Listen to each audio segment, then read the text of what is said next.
यूं तो हम उनके कद की बुलंदी को अल्फाज के जामे में नहीं ढाल सकते। उनका कद और उनकी अजमत बहुत बड़ी है। सिर्फ इतना कहना बेहतर समझता हूँ कि मोतियों से तोलेंगे लोग तेरी तहरीरें, उंगलियां तराशी हैं फिर कलम बनाया है।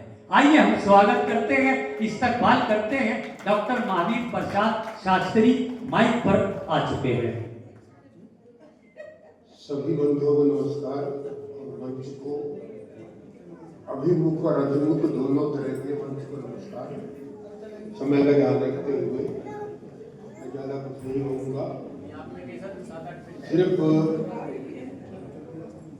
5-6 अपने पद पर्यावरण को जी बोलता। मैं संस्कृत कवि हूँ, संस्कृत के महाकाव्य वगैरह सब मेरे लिखे हुए हैं, लेकिन हिंदी में मनोरंजन के लिए लिखता हूँ आप लोगों को।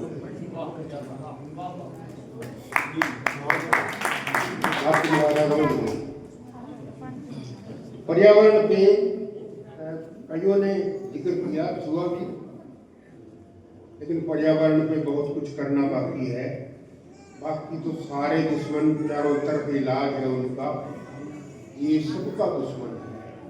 ये किसी जाति को नहीं देखता, किसी धर्म को नहीं देखता, पर्यावरण सबको लगता है। तो हाजिर है पद कि सुखद आकाश था, उन्मुक्त वायु सनसनाती थी। सुखद आकाश था, उन्मुक्त वायु सनसनाती थी। इसे दूषित बनाने में तेरा ही आचरण होगा। क्या कहने? वाह। सुखद आकाश था, उन्मुक्त वायु सनसनाती थी।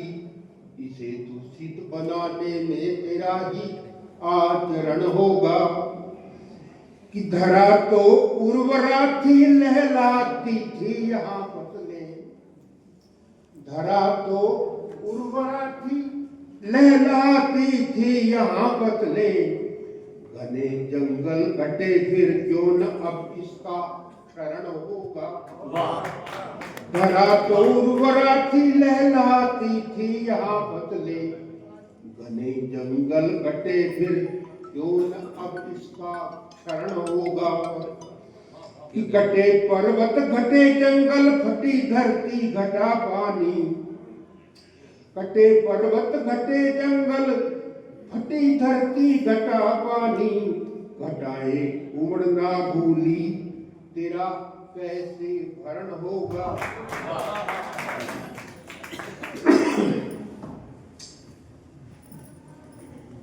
कि हुई मलवाहिनी नदियां, नदियों में पानी नहीं मल, हुई मलवाहिनी नदियां, सुनामी बन रहा सागर। तुम्हारे नाश का मानव यही पहला चरण होगा। हुई मलवाहिनी नदियां, सुनामी बन रहा सागर। तुम्हारे नाश का मानव यही पहला चरण होगा।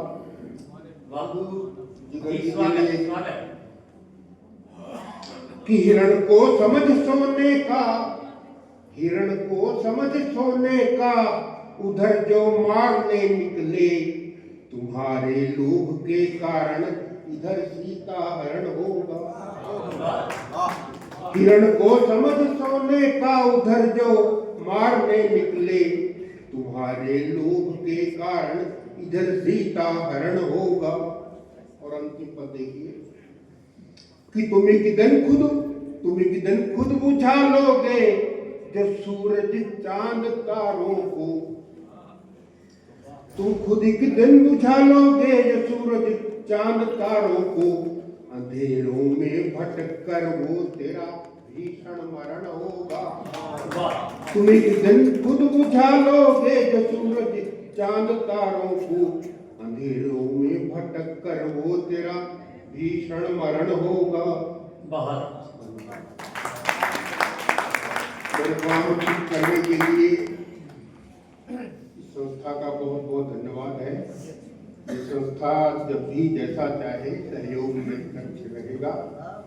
और मैं यहाँ पिछले 60 वर्ष से करनाल में साहित्य के साथियों के साथ लगा हुआ हूँ, चाहे शर्मा जी हैं, उससे पहले भी बहुत से थे, बहुत से साथ छोड़ गए चले गए। अब भी जो नए ध्वजवाहक हैं रामेश्वर देव जैसे, उन ध्वजवाहकों को मैं आशीर्वाद के साथ नमन भी करता हूँ कि इतना काम वो कर रहे हैं साहित्य के लिए।